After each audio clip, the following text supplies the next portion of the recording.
Itong Bini, grabe rin talaga, diba? Ay, isa yan. Oo. Kaya, sikat na sila. alam mo, dahil, siyempre, hindi naman tayo masyadong Gen Z, kaya hindi rin naman natin alam kung sino yung mga idol din ng mga ano, no?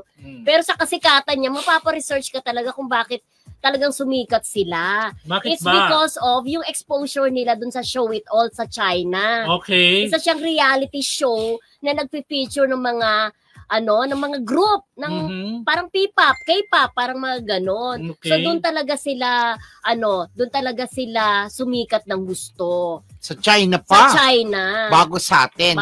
Hindi naman. Sikat na rin naman sila dito. Binuo kasi sila during the pandemic eh. Pero diba? aminin natin nararamdaman talaga kasikatan nila. Because ngayon lang. Pinerform nga nila sa China yung mga pantropiko nila, yung mga kanta nilang lagi, Carrera, ganon.